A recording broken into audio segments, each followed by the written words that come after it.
Assalamualaikum. Assalamualaikum dan selamat datang. Selamat diucapkan ke atas kamu. Sejahtera jua hendaknya ke atas kamu. Di sepanjang masa walau di mana sahaja.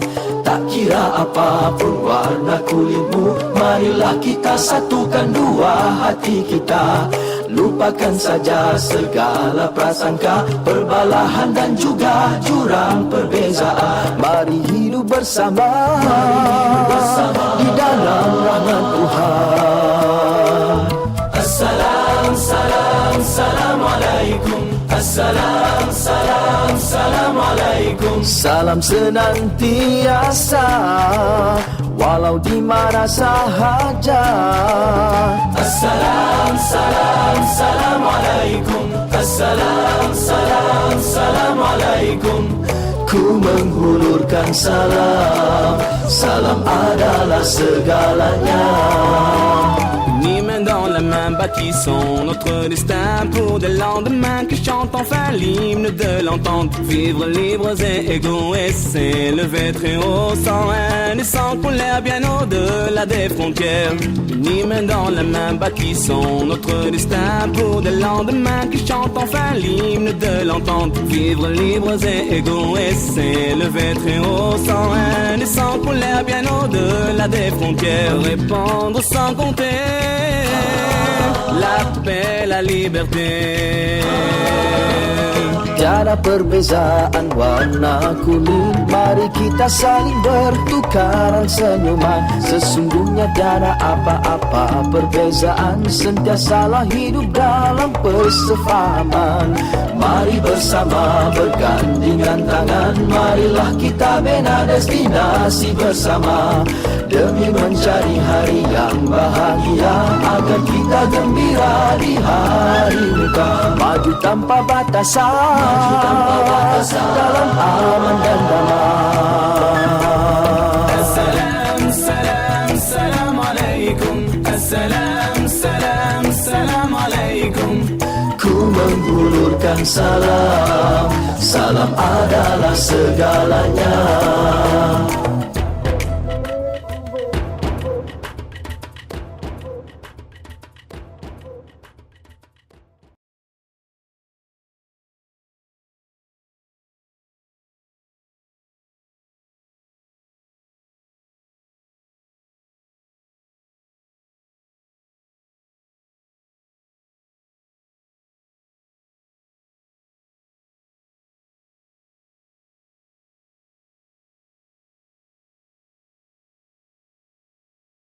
أعوذ بالله السميع العليم من الشيطان الرجيم.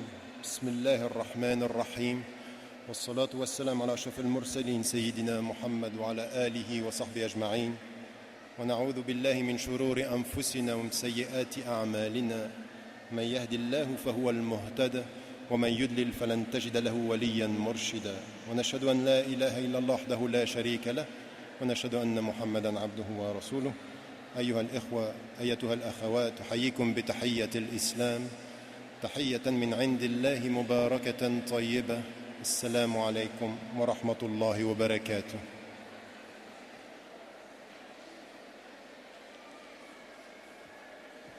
Je ne sais pas si ce sera facile pour vous d'entendre la conférence dans ces conditions. Mais ce que j'aimerais vous proposer, Inch'Allah, c'est que ceux qui sont debout, ceux qui sont en train de s'asseoir, le fassent rapidement, Inch'Allah. Un peu de calme, s'il vous plaît, dans la salle.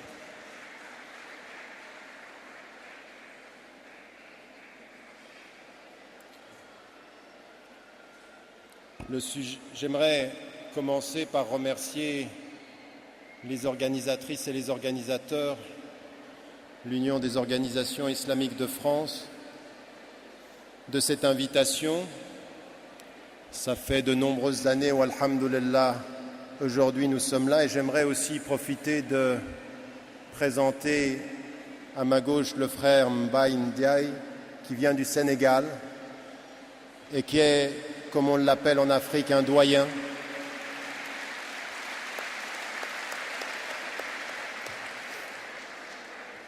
Il fait partie de ces frères et de ses sœurs qui, dans des conditions souvent bien plus difficiles que nous, font depuis des années un travail d'éducation, un travail fondamental, et qui sont, après tant d'années, toujours debout, toujours présents. Et nous vient de l'Afrique la détermination, la force et le courage. Et j'aimerais en votre nom à tous, à travers lui, saluer nos frères et nos sœurs africains qui malheureusement ne sont pas suffisamment présents parmi nous.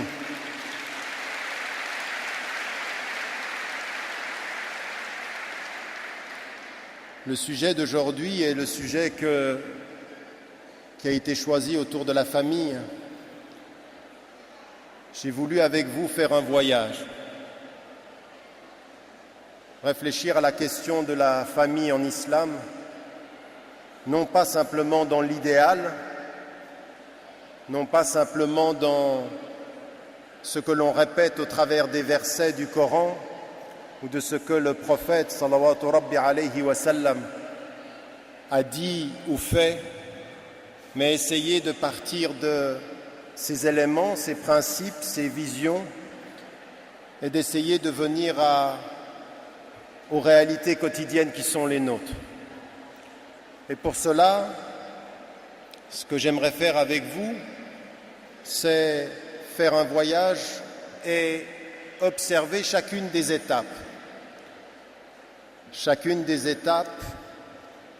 de ce qui constitue le fait d'être seul d'abord, puis d'être deux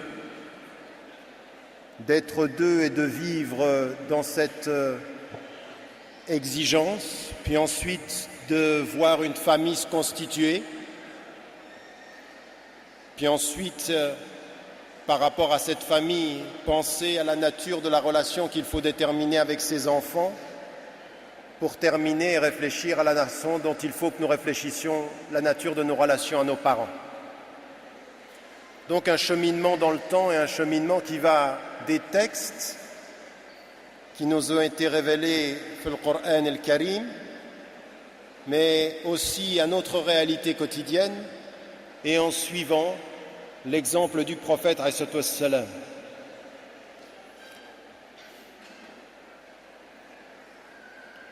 N'oubliez jamais que si nous suivons le prophète alayhi salam, ça n'est pas une question formelle.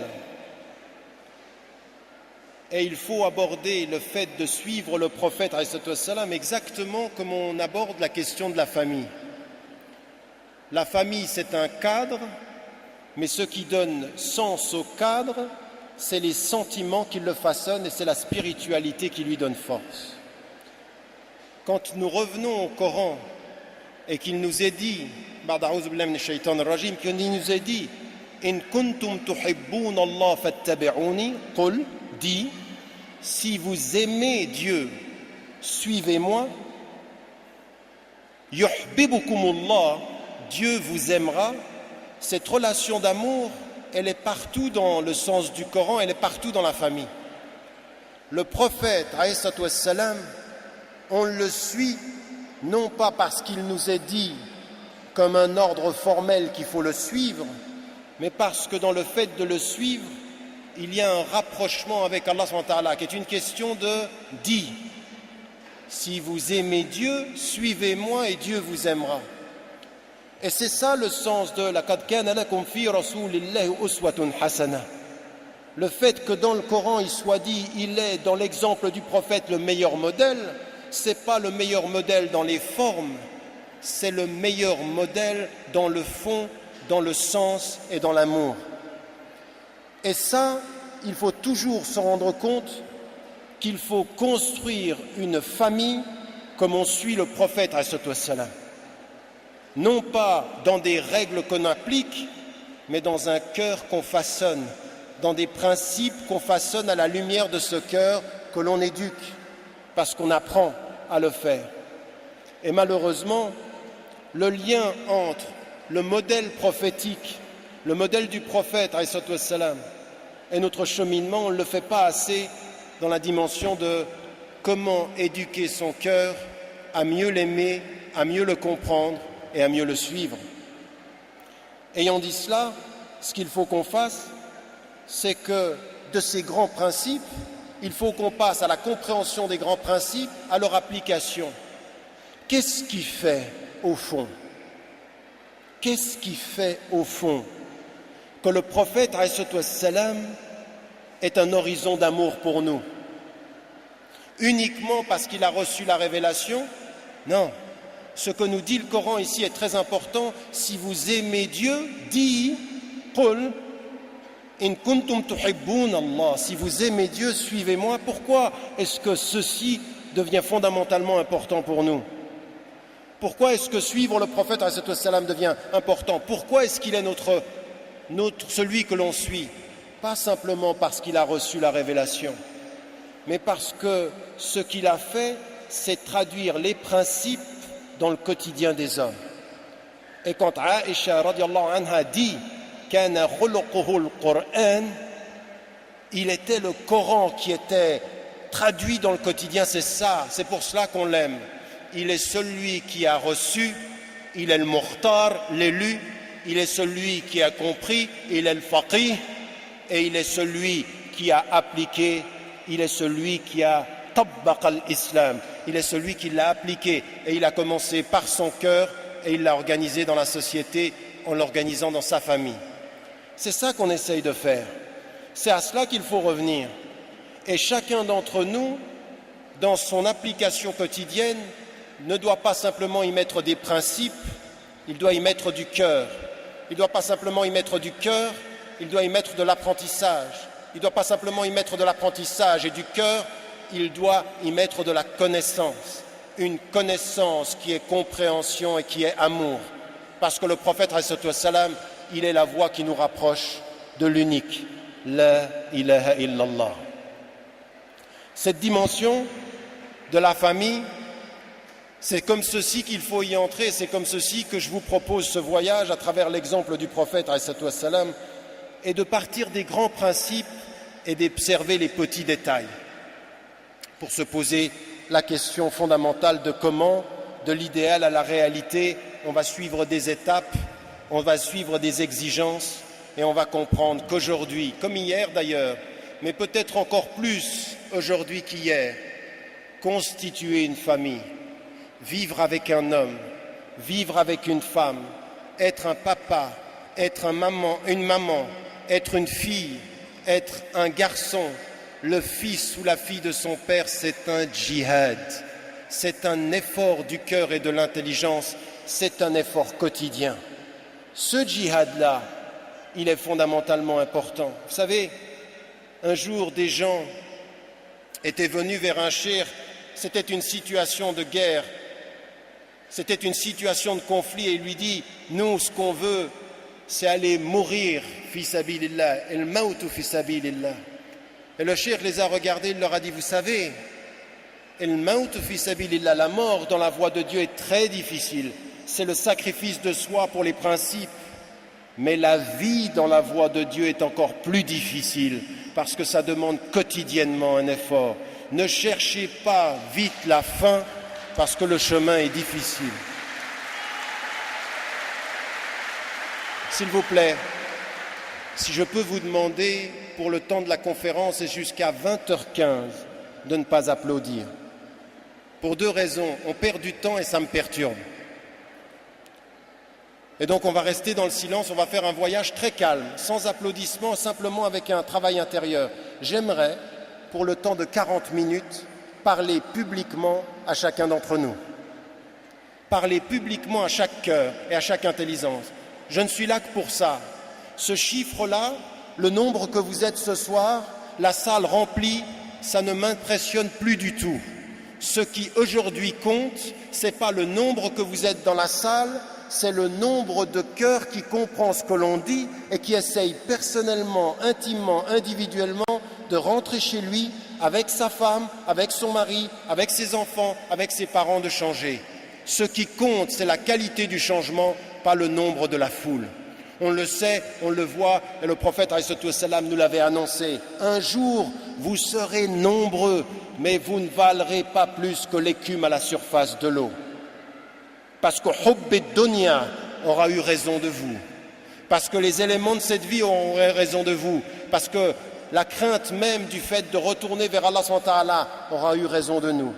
Donc pas d'applaudissements, pas de nombre, simplement vous faites un voyage individuel, Inch'Allah, wa Inch'Ar-Rahman. Donc ce que j'aimerais simplement faire, c'est avancer et des grands principes, aller vers les détails et suivre le prophète, alayhi salam. Comment il était avec son épouse, comment il était aussi avec ses enfants, avec ses filles, comment il a enseigné à être avec ses parents, Inch'Allah. L'exemplarité du prophète, alayhi salam, c'est ceci. Et nous le savons. La première des choses dans l'ordre de la famille, c'est quand on est seul et quand on est un individu devant Dieu et qu'on sait qu'un jour, de toute façon, on va se retrouver tout seul. De toute façon, ce qu'il faut savoir, c'est que si tu es seul avant de te marier, si tu es avec une épouse ou si tu es avec un époux, si tu vas avoir des enfants, il y a une seule chose qui est une réalité qui est essentielle. Ne l'oubliez jamais.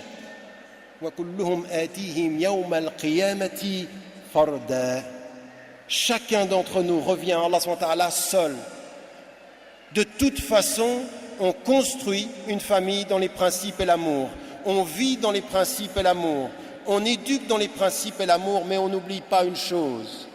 On est responsable de soi, on est responsable de son cœur, on est responsable de son intelligence, et un jour ou l'autre, on est devant Dieu tout seul. C'est un voyage solitaire dans le couple, dans la famille. Il faut sauver son couple, sauver sa famille, sauver ceux que l'on aime en sachant que devant Allah subhanahu wa ta'ala, il y a une chose que lui seul sait et que nous seuls savons, c'est ce qu'il y a dans notre cœur. Et de ce point de vue-là, c'est vraiment une chose, c'est le début de tout. Mais vous allez voir que ceci se traduit par également des responsabilités. La première des choses qui nous est dite, c'est qu'Allah subhanahu wa ta'ala, il nous a enseigné une chose. L'unicité, ça n'appartient qu'à lui. La ilaha illallah, l'unique, l'un, il n'y est de Dieu que Dieu, c'est que lui. Mais tout le reste, tout ce qu'Allah subhanahu wa ta'ala a fait, il nous dit wa min kulli shay'in khalaqna zawjayn. De toutes les choses, nous avons créé deux. Et vous, votre destin, c'est d'être seul, mais de savoir qu'il a créé tout en couple. Et que nous, comme la nature, comme les animaux, dans la plus simple appareil biologique, nous sommes destinés, dans notre solitude, à vivre avec un autre, à trouver le complément de la foi. La moitié de la religion. Le prophète ﷺ nous dit que le mariage, c'est la moitié de la religion. Et dans cela, il nous dit quelque chose d'extrêmement important. Tu vas seul vers Dieu dans le besoin que tu as de lui. Mais ça n'est pas le besoin exclusif. Tu auras besoin d'être qui t'aime, de tes parents, de tes enfants, d'un homme, d'une femme avec toi pour compléter cette dimension de ton être.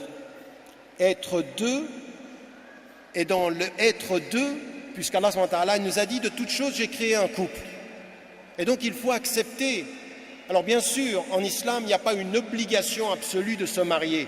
Et nous, on a des savants, on a des hommes ou des femmes qui ont décidé qu'ils ne se mariaient pas. Wa ala barakatillah. Le mariage, c'est une prescription recommandée comme recherche de l'accomplissement de la religion, la moitié de la religion. Pourquoi ?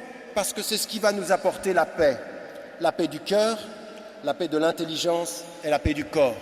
En d'autres termes, se marier, constituer un couple, c'est une recherche de paix, c'est une recherche d'épanouissement, de bien-être. Et c'est parce que c'est cela qu'il faut, avant de s'y engager, avoir des exigences très très importantes dans la première étape. Vous savez, le prophète alayhi salam, il nous a dit « Kullukum ra'in » vous avez tous une responsabilité. « Wa kullukum mas'oulun an ri'ayatih » vous êtes tous responsables et vous serez tous questionnés sur ce dont vous êtes responsables. Et là, souvent, nous on passe à la deuxième partie du hadith du prophète alayhi salam, où il est dit simplement que tu es responsable de ta famille, tu es responsable de l'engagement familial pour la femme de la... Mais il y a une autre chose qui est importante. Et il y a une autre chose qui est importante au moment où on parle de la famille, de quoi chacun d'entre nous est responsable avant d'être responsable d'un autre. N'évitez jamais cette étape. N'évitez jamais cette étape. Si le prophète a dit et répété que la meilleure épouse, quand il s'adressait aux hommes, la meilleure des épouses, elle est pieuse, elle est affectueuse. Elle est pieuse parce qu'elle a le sens des principes, elle sait où elle va. Elle est affectueuse parce qu'elle reconnaît le besoin de l'autre. La même chose d'ailleurs de la part du prophète, Aïcha radiallahu anha nous décrit un prophète, le prophète extrêmement attentif. Extrêmement attentif. Il avait énormément besoin de tendresse, énormément besoin d'affection. Et pendant Ramadan, pendant le mois du Ramadan, elle nous dit, il respectait les limites qui allaient jusqu'à pas de relations sexuelles pendant la journée, mais il avait une proximité physique avec sa propre épouse. Ça veut dire qu'il a un besoin. Ce besoin, il est « j'ai besoin de Dieu dans mon cœur pour savoir ma route, mais j'ai besoin de ma femme dans mon cœur, de ma femme avec mon corps, de ma femme dans ma vie pour rester fidèle dans la route. Dieu pour la route et toi avec moi sur la route. » Parce qu'il faut savoir ce cheminement, c'est ça que l'on cherche, c'est ça la paix.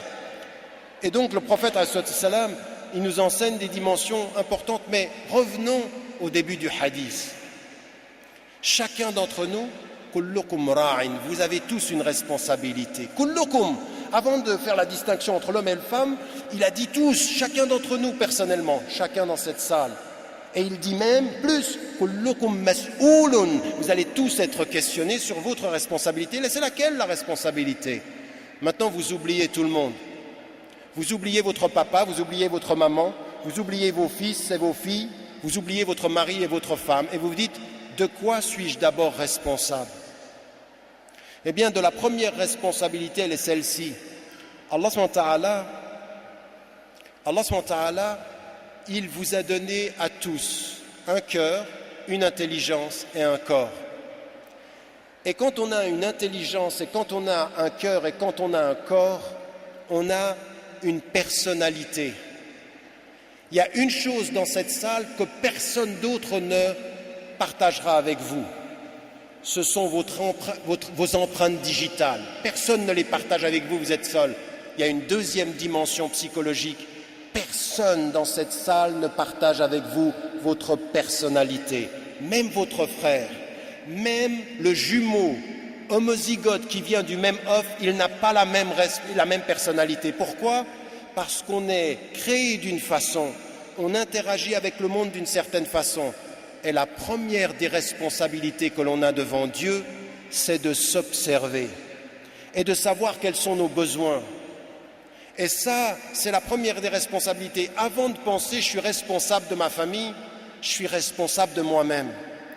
Pourquoi aujourd'hui, et ça c'est très important, pourquoi aujourd'hui il faut que nous disions avec force que le mariage forcé, par exemple, c'est pas islamique, qu'on ne peut pas forcer les enfants, que la femme qui est allée vers le prophète et qui lui a dit « Mon père m'a marié sans mon consentement » et que le prophète il était prêt à la divorcer. Elle lui a dit « Non, moi je suis contente », mais c'était pour que les pères sachent que ce n'est pas leur affaire. Pourquoi? Pourquoi? C'est simplement une question formelle? Non. Parce que le mariage, c'est aussi le consentement d'une femme et le consentement d'un homme, n'est-ce pas? Mais pourquoi est-ce qu'on demande le consentement à quelqu'un?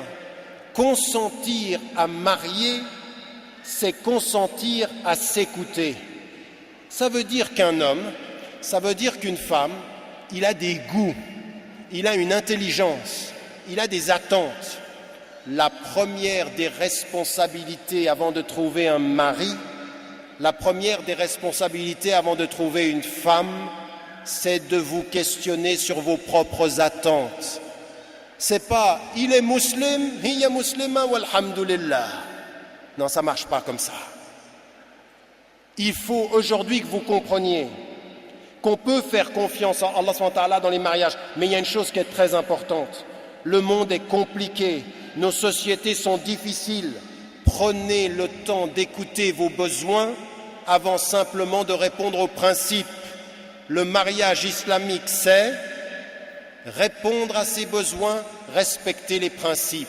Ça n'est pas respecter les principes et oublier ses besoins. Non, ça n'est pas ça du tout. Et ces besoins, qu'est-ce que c'est?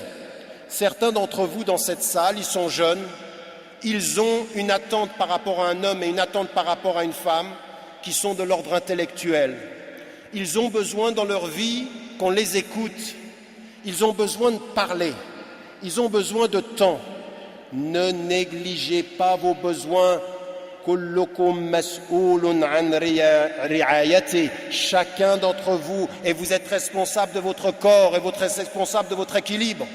Quand la femme va vers le prophète et qu'elle voit son mari et qu'il ne lui plaît pas, quand elle va vers lui et qu'il lui dit « Je crains de faire quelque chose qui déplaise à Allah subhanahu wa ta'ala, donc je ne le veux plus », elle est en train de lui dire « Mes désirs, mes attentes avec lui ne sont pas respectés et si je le suis, je vais me perdre.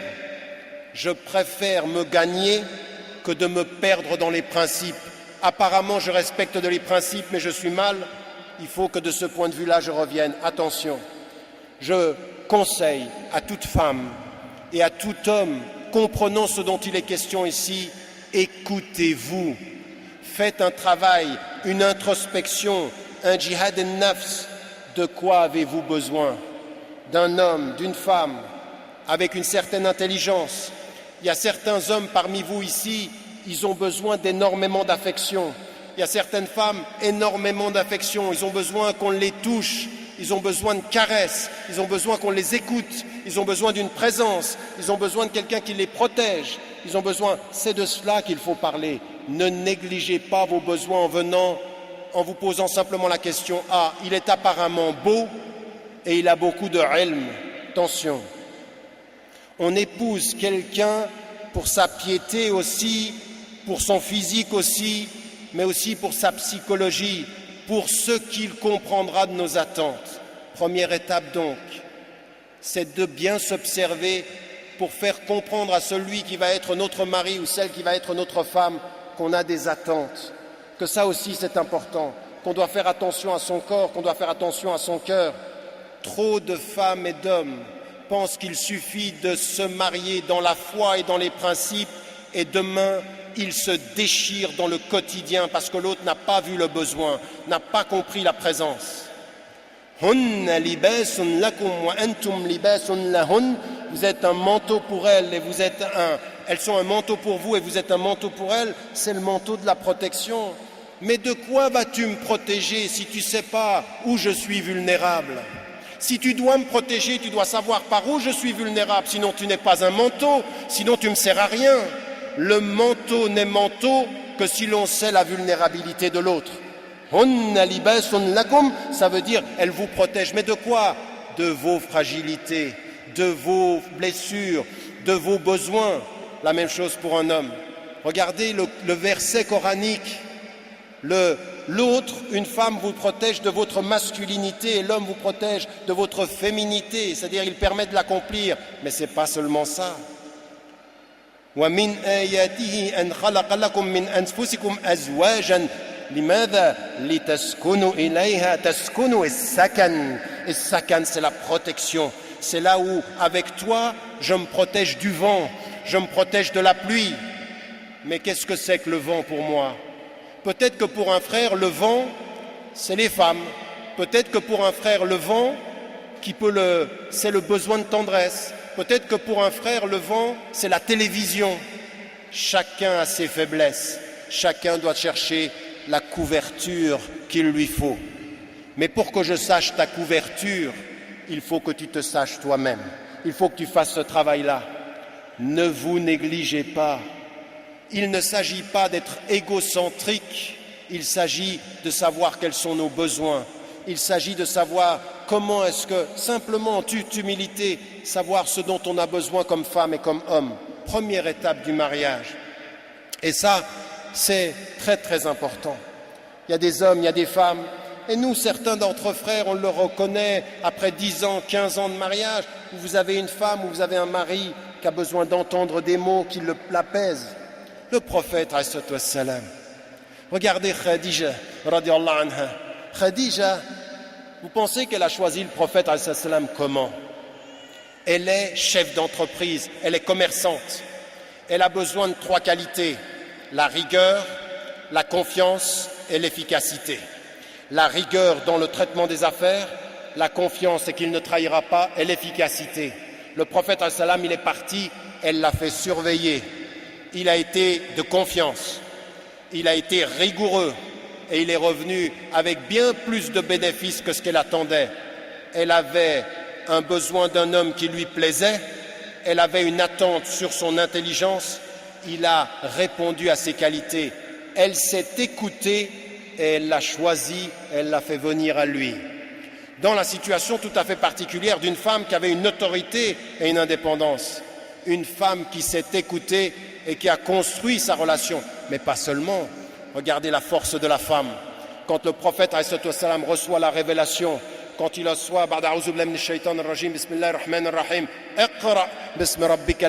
quand il entend ceci et qu'il vient chez lui et qu'il dit quoi? Mais comme un enfant. Le prophète ﷺ, il a un doute comme un enfant. Zammelouni, zammelouni, zammelouni, protégez-moi, enveloppez-moi, enveloppez-moi, j'ai besoin de quelque chose.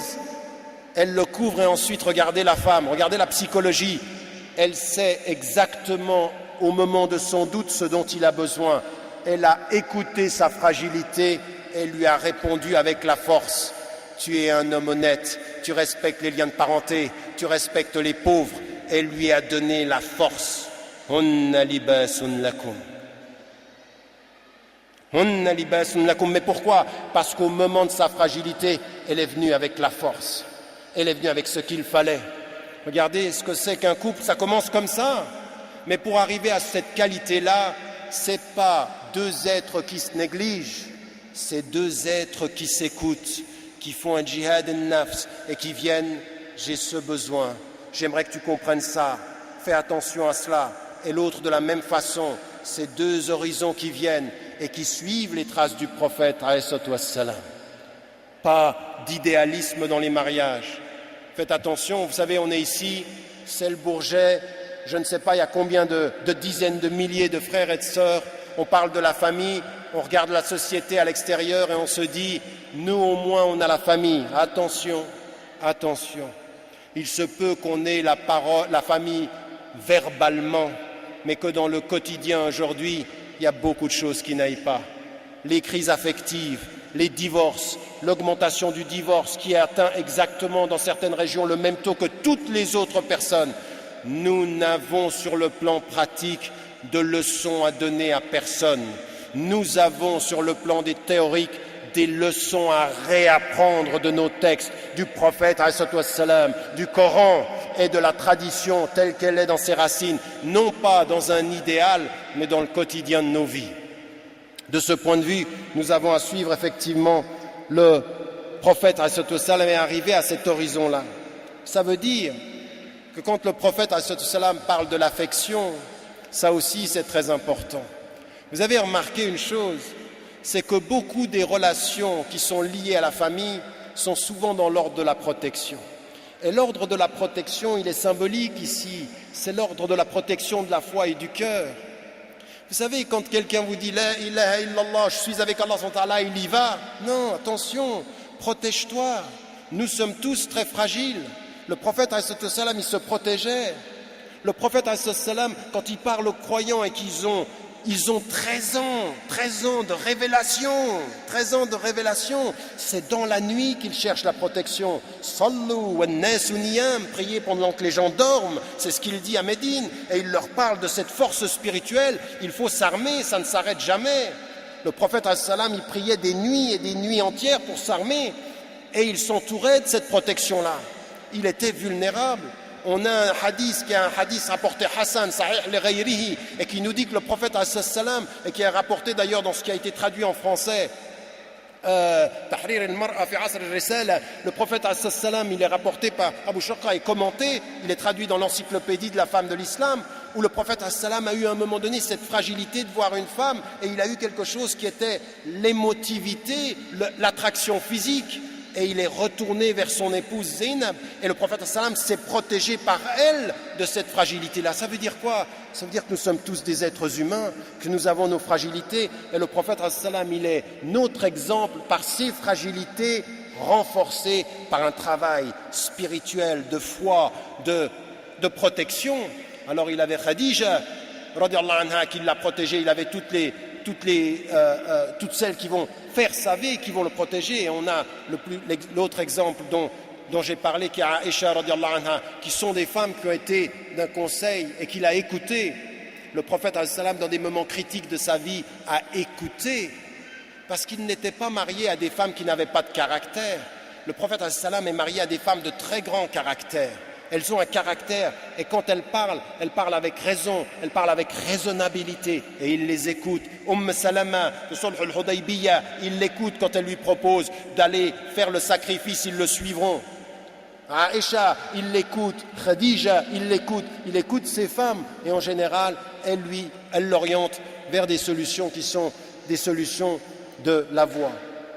Ce que je voulais mettre en évidence aussi dans cette dimension-là, c'est quand vous revenez au Coran, vous apercevez ce que je disais tout à l'heure. Et sakan, la protection. Quand vous avez hunna libasun, la protection encore. Quand il parle des parents, regardez le Coran, mais couvre-les de l'aile de ta tendresse, qui tes parents. Regardez comment le vocabulaire coranique est en permanence lié à la protection, à l'endroit de tes parents, à l'endroit de ton épouse. Et ce sera la même chose par rapport aux enfants. Le prophète qui couvre de l'affection.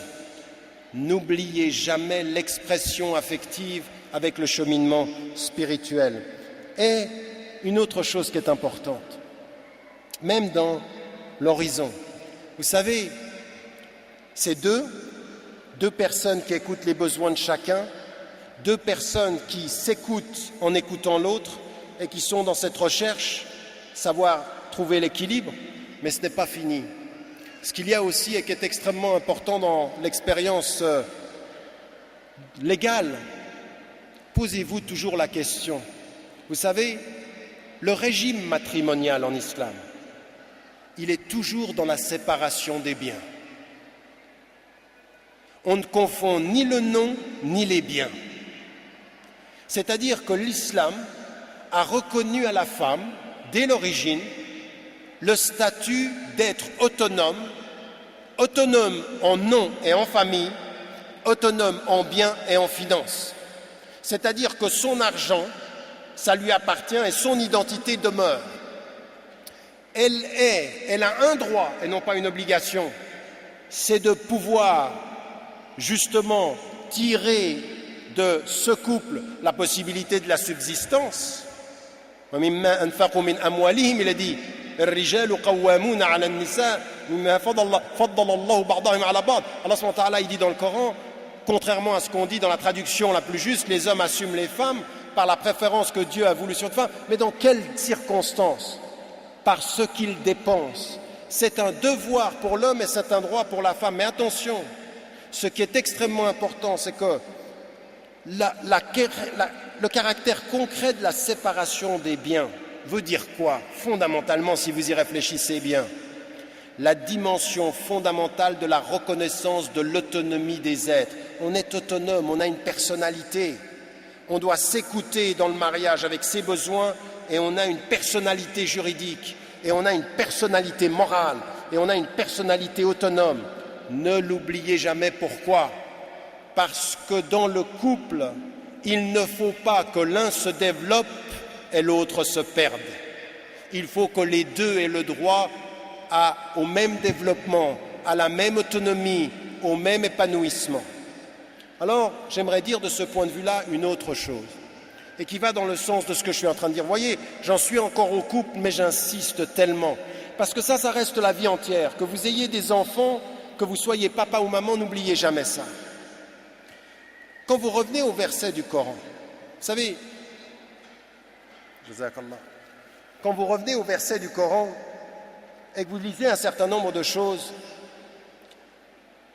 vous apercevez qu'en fait nous lisons souvent le Coran à des niveaux beaucoup trop superficiels. Et moi c'est des choses qui, encore une fois, des relectures et des relectures, à des moments donnés je m'arrête, je dis mais j'avais même pas vu ça. Allah subhanahu wa ta'ala, il vous parle au niveau de votre intelligence et de vos besoins du moment. Et vous dites écoutez, je suis seul, un jour je vais me retrouver vers Allah subhanahu wa ta'ala. Wa kulluhum atihim yawma al-qiyamati farda, chacun sera seul. Inna lillahi wa inna ilayhi raji'un. Même avec le couple, tu as Dieu et tu vas retourner à Dieu. Et le prophète, il nous a enseigné cette solitude même à deux. Bien. Et à un moment donné, il nous dit dans le Coran une chose qui parle à l'individu, mais qu'on doit comprendre en couple. Il y a un verset du Coran qui parle à l'individu, mais il faut le comprendre à deux. La yukallifu Allahu nafsan illa wus'aha. Dieu ne demande pas à un être plus que ce qu'il peut porter. Et souvent, nous on reprend ce verset, on le lit tout seul. On se dit, Allah subhanahu wa ta'ala, il ne va pas me demander plus que ce que je peux porter. Arrêtons-nous un petit moment. Réfléchissons à ce verset. J'ai décidé un jour de faire ma vie avec toi, ma femme. J'ai décidé un jour de faire ma vie avec toi, mon mari. Et Dieu ne demande pas plus à chacun que ce qu'il peut porter. Mais ce qu'il peut porter, il doit le porter. On est d'accord? Le verset, c'est bien ce qu'il veut dire. Tu ne porteras pas plus que ce que tu peux porter, mais ce que tu peux porter, il faut le porter. Et tu dois porter. Tu dois te poser la question, est-ce que je vais jusqu'au bout? Implicitement, la question de Omar, radiallahu anhu, quand il va vers le compagnon et lui dit, est-ce que tu sens rih al-nifaq, est-ce que tu sens le parfum de l'hypocrisie sur moi? Il demande quoi? Il est tout le temps en train de se questionner, est-ce que je ne suis pas un hypocrite? Est-ce que je fais... Donc il a une question individuelle. Mais écoutez bien ceci, chaque femme, chaque homme, mari de son épouse ou épouse de son mari, doit se poser en permanence cette question-là. Il ne faut pas que je sois pour ma femme, il ne faut pas que je sois pour mon mari, celle ou celui qui l'empêche de répondre aux potentialités que Dieu a mis en lui. Écoutez-moi bien, Allah a dit, tu ne dois pas porter plus que ce que tu peux porter, ça veut dire ce que tu peux porter, tu dois le porter. La personne qui vous accompagne doit faire attention à vous permettre de porter ce que vous devez porter et de vous y aider. Et ça, c'est très important. C'est tellement important que si je suis ta femme, que si je suis ton mari, il y a des hommes, ils sont accompagnés de femmes qui ont des potentialités extraordinaires. Elles ne peuvent pas s'épanouir parce que l'homme, il pense à lui et il ne pense pas à elle. Et le jour du jugement dernier, Allah subhanahu wa ta'ala posera la question, est-ce que tu as fait tout ce que tu pouvais faire? Le mari sera responsable de ne pas avoir laissé sa femme s'épanouir, accomplir ce qu'elle avait à faire. Il y a des femmes d'une compétence extraordinaire. Et s'il y a une chose que vous ne trouverez jamais chez le prophète, alayhi salam, toutes les femmes qui sont apparues et qui étaient ses épouses ou les femmes qui étaient des compagnons du prophète, elles sont allées au bout de leur potentialité. Et nous, ce que nous devons faire dans notre couple, je suis là pour te permettre d'aller au bout de tes potentialités. Je suis la protection de tes fragilités et le chemin de tes potentialités. À la femme comme à l'homme. Que tous les maris qui sont ici, que toutes les femmes qui sont ici se souviennent bien de ça. Le prophète ﷺ s'appuyait sur l'intelligence et l'épanouissement de chacun. Vous ne faites pas un couple sans épanouissement potentiel. Chacun doit le vouloir pour soi et chacun doit le vouloir, incha'Allah, pour l'autre. Et ça, c'est une dimension importante. J'aimerais mettre en évidence un certain nombre de choses qu'il faut vraiment réaliser avec ses enfants aussi. Vient un jour où on a des enfants, vient un jour où il faut accompagner ses enfants. Et j'aimerais simplement vous dire, n'oubliez jamais que vous êtes un homme, que vous êtes une femme et que vous n'êtes pas simplement des parents. Ne faites pas en sorte que vos enfants vous empêchent d'être des femmes et des hommes et que vous ayez à répondre à Allah subhanahu wa ta'ala. Il ne faut pas oublier ça. Vous n'êtes pas que papa, vous n'êtes pas que maman. Vous êtes des êtres humains qui cherchez leur accomplissement. À un moment donné de votre vie, il faut reprendre des études. À un moment donné de votre vie, quand vos enfants, vous leur avez donné, accompagné, il faut vous prendre en charge. Vous n'êtes à la charge devant Dieu que de vous-même. Et il faut se prendre en charge. Donc il ne faut pas vivre par procuration, qu'aucun homme dans sa famille, qu'aucune femme dans sa famille ne vive par procuration. Vous ne pourrez pas le jour du jugement dernier dire « Ah mais moi je vivais pour eux ». Non, si vous vivez pour eux en vous négligeant, si vous n'êtes pas épanoui, si vous êtes une tristesse dans votre quotidien, alors vous n'y arriverez pas. Vous ne pourrez pas répandre la paix et le bonheur si vous ne le vivez pas un peu. Donc c'est une exigence personnelle. Et par rapport aux enfants, n'oubliez jamais que le prophète, ﷺ, il était de ce point de vue-là également d'une façon extraordinairement affectueuse et tendre. Le prophète, ﷺ, et ça c'est dans la famille, c'est très important. À quoi sert un papa et à quoi sert une maman? La première des choses dans l'espace social, c'est à donner la protection. Comment protège-t-on son fils et comment protège-t-on sa fille? Par deux voies que vous allez retrouver chez le prophète ﷺ. Le prophète ﷺ utilise tous les jeunes hommes à côté de lui pour leur donner des conseils. Il travaille avec leur intelligence et en même temps, il les couvre de son affection. Il les prend pendant la khutba du vendredi et il les porte sur ses mains. Il les laisse se mettre sur son dos pendant qu'il prie. Il les embrasse devant toute la communauté. Il a, le prophète, l'affection visible. Il protège de la foi ses enfants et de son affection. Il donne de son affection et il offre tactilement. Il touche ses enfants, il les embrasse. Et à ce bédouin qui lui dit « Moi j'ai 10 enfants, je n'en ai embrassé aucun », il lui parle de rahma. Allah subhanahu wa ta'ala, il donne ça à qui? Le ruhama. Le ruhama, hazamin ar-rahman. Ar-rahman, c'est le miséricordieux qui donne ça au ruhama. Cette dimension-là, dans la famille aujourd'hui, il faut qu'on revienne à ça. Ne transformez pas la famille musulmane en un corps de principe. La famille musulmane, c'est un souffle, c'est une spiritualité, c'est un cœur. Le prophète, il parle à l'intelligence et il parle au corps. Il protège le corps et il questionne l'intelligence de ses enfants, de tous ceux qui vont être avec lui. Et là, tous ces enfants qui l'ont accompagné, des femmes, comment il est avec, subhanallah, comment il est avec sa propre fille, comment il est avec Fatima, radiallahu anha, comment il lui parle, comment il lui fait comprendre. Tu es venu à moi chercher du matériel, je ne peux pas te le donner. Elle était venue chercher un servant ou une servante qui puisse l'aider. Je dis, je ne peux pas. Moi, ce que je peux te donner, c'est subhanallah, walhamdulillah, wallahu akbar. Et il vient lui donner ça à son chevet, au chevet de son lit. Regardez le prophète en plein milieu de la nuit. Elle est venue chercher de jour du physique.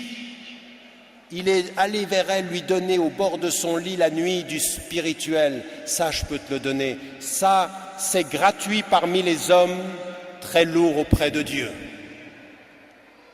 C'est très lourd. Le prophète il nous a enseigné qu'il y a des paroles, c'est rien auprès des hommes. Habibatan al-Rahman, c'est aimer de Dieu, c'est lourd. Ça, je te le donne à toi, ma fille. Tu es venu. Regardez comment il parle à son cœur, comment il l'écoute. Il a entendu une question. De là où je suis, je ne peux pas te répondre. Mais de là où tu peux m'entendre, je vais te répondre au cœur de la nuit. Voilà le prophète avec sa fille. Et il la reçoit, il se lève quand il la reçoit. Fatima, qui était elle aussi une femme très engagée auprès des pauvres. Juste avant de partir, il l'a fait pleurer et sourire. Je vais partir. Elle pleure. Tu seras la première à me rejoindre. Et elle sourit. Regardez la qualité du dialogue qu'il a avec ses enfants. Une qualité spirituelle, une qualité qui dépasse ce que... C'est de l'amour, ça. Et l'amour, c'est parfois un sourire, c'est parfois une main, c'est parfois de la complicité, des choses que l'on ne dit pas, mais que les deux ont entendues. Ça, c'est le prophète, et ça, c'est ce qu'on doit aujourd'hui appliquer dans notre famille, mais avec 3 choses. La première des choses, c'est dispenser la connaissance. N'oubliez jamais que le prophète a offert à ses compagnes comme à ses enfants la connaissance. Mais pourquoi la connaissance est importante? parce que la connaissance, c'est ce qui donne la conscience de Dieu. Innama yakhsha Allaha min ibadihi al-ulama. Donc, le cœur va rester réveillé dans le travail de la connaissance. Invitez vos enfants à la connaissance. Éteignez les postes de télévision quand il n'y a rien d'intéressant. Ouvrez les livres pour lire. Donnez des livres de littérature, d'imaginaire. Façonnez les intelligences, façonnez les esprits. Le prophète salam a été enseigné par Dieu qui était Rabbul Alamin. Rabbul Alamin, il lui dit Wal Qamar, il lui dit Wal Fajr, il lui dit Wal Sama, il lui dit regarde, ça c'est un livre, lis, apprends, sois curieux. Vous devez donner à vos enfants le sens de la curiosité, le sens de la connaissance, le sens du livre. Il faut un djihad de l'intelligence, il faut un djihad de la lecture. Ça ne suffit pas de venir à une conférence islamique en entendant « Iqra bismi rabbik » et puis de dire « l'islam dit ça », les musulmans ne le disent plus. L'islam dit « Iqra bismi rabbik », les musulmans ne le disent plus dans leur famille. Prends des livres sur l'islam. Mais quels sont les livres sur l'islam? Uniquement des livres qui parlent de l'islam? Non. Des livres sur la société, des livres sur les êtres humains, des livres sur les droits, des livres sur la sociologie. Tous les livres qui façonnent l'intelligence orienteront ton cœur si tu es dans la lumière, Inch'Allah. Et ça, c'est une chose qui est importante, renouer avec l'intelligence dans la maison. Deuxième des choses, il faut offrir énormément de cette présence et de cette tendresse. Et là encore, ce n'est pas simplement une question de quantité, c'est une question de qualité de présence, de qualité de communication, de trouver à écouter davantage, à dire davantage. Et vous apercevez, vous savez, je veux dire, pour les gens qui sont de notre génération, maintenant on a dépassé les 40 ans, nous reviennent en mémoire des choses que nos parents nous ont dites, qui paraissaient rien et qui sont tellement importantes. Donc de ce point de vue-là,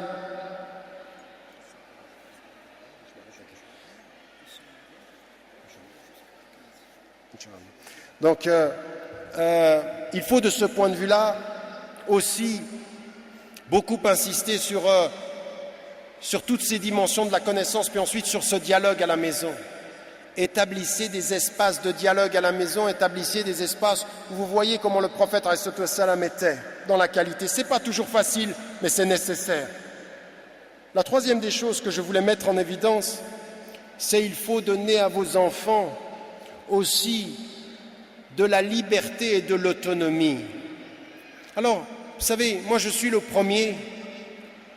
Aujourd'hui, quand je vois la liberté que j'ai eue quand j'étais enfant, je sais les dangers de la société, je vois bien.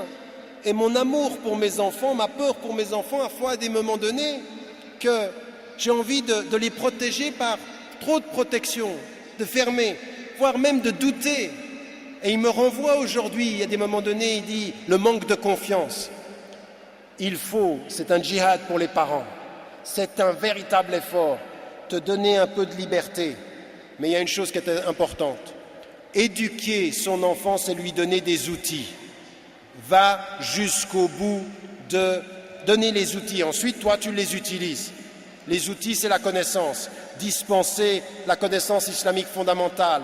Arkan al-Islam, la proximité avec le Coran. Faites de vos habitations quelque chose où il y a ce parfum-là.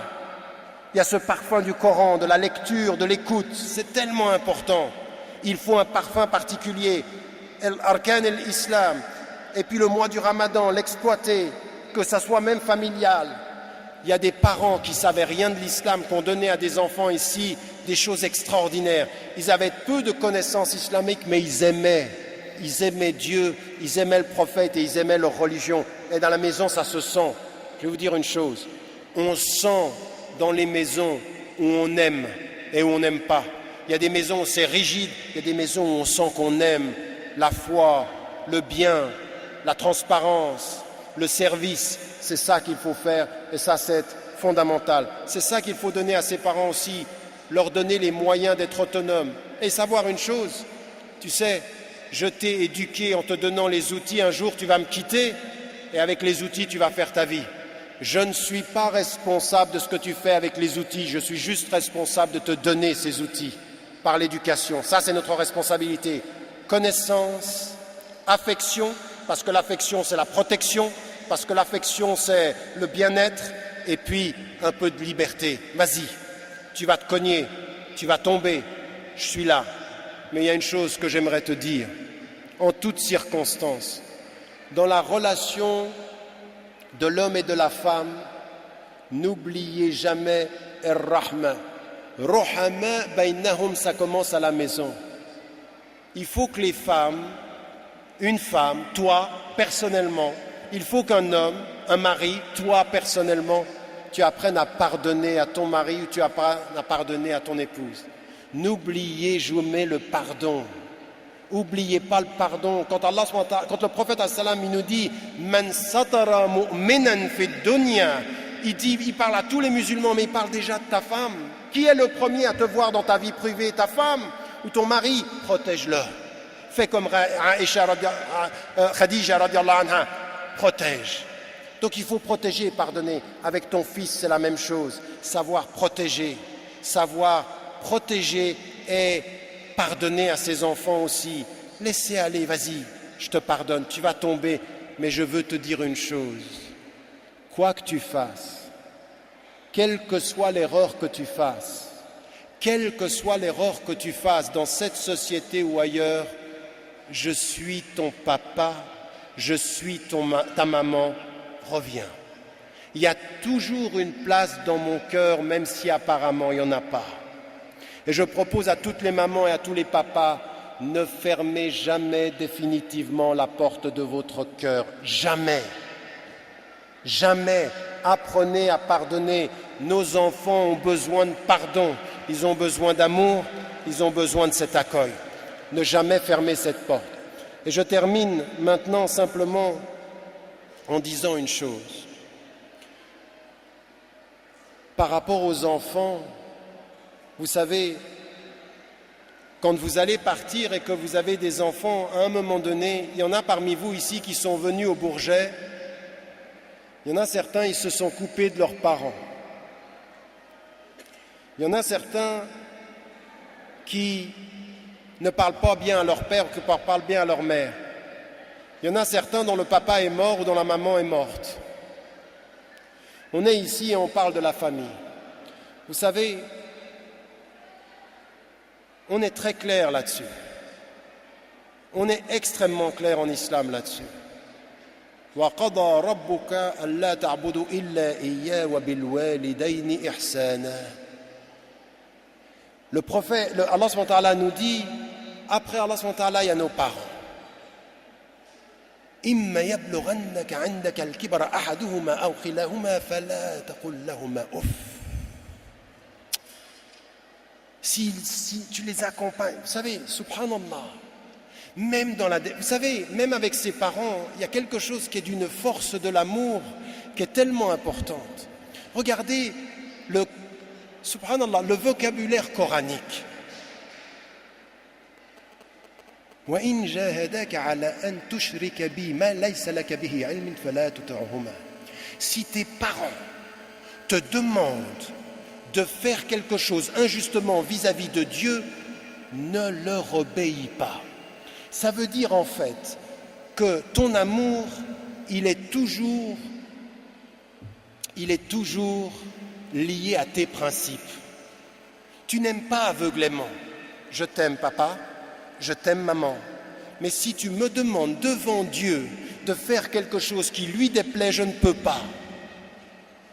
La ta'ata li makhlouqin fi ma'siyati al-khaliq.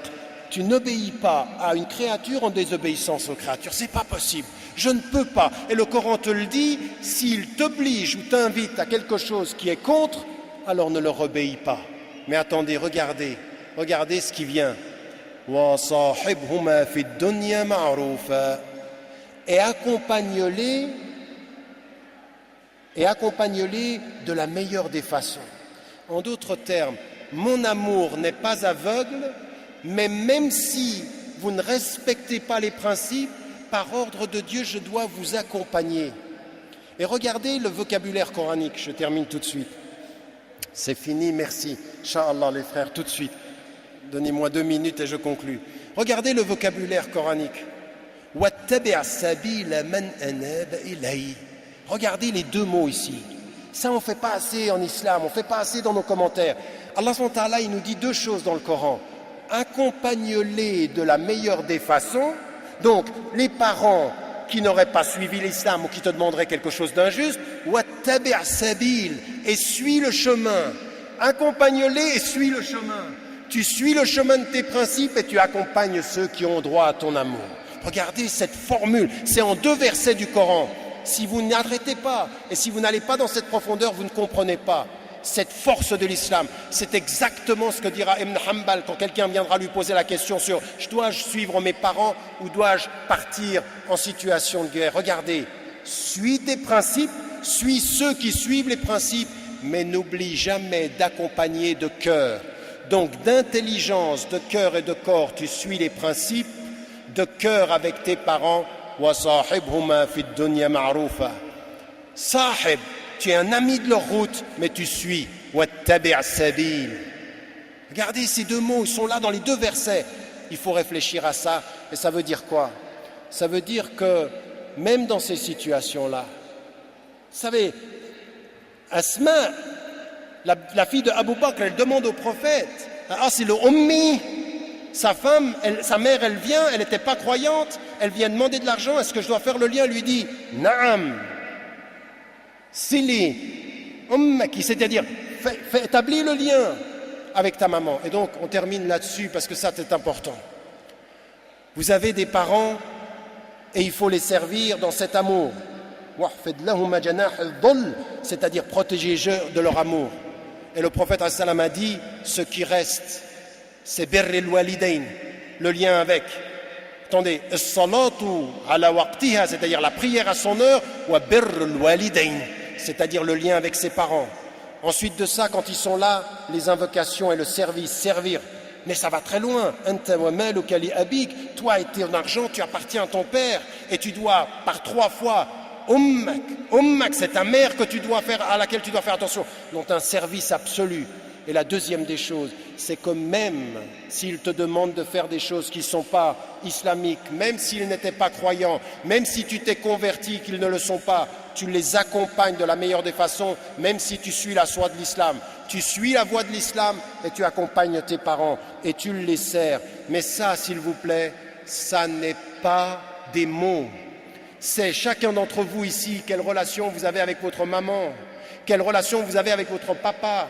Et s'il est parti, si votre papa est parti, rahimahullah, et si votre maman est partie, rahimahullah, invoquez. Ils sont là avec vous dans votre cœur quand vous êtes avec eux. Et Allah subhanahu wa ta'ala, il entend ceci, ces invocations-là, ce service-là. Mais écoutez, vous voulez être des citoyens français? Vous voulez être des citoyens qui contribuent au futur de la France? Soyez des enfants respectables. Soyez des filles et des hommes respectables. Je ne sais pas un grand citoyen qui ne sache pas ce que c'est qu'être un bon enfant.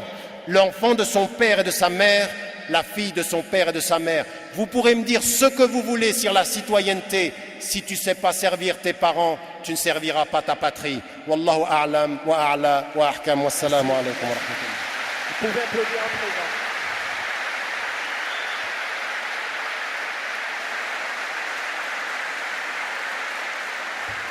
Merci. Merci à Tariq que nous saluons, ainsi que son invité, notre frère qui vient du Sénégal.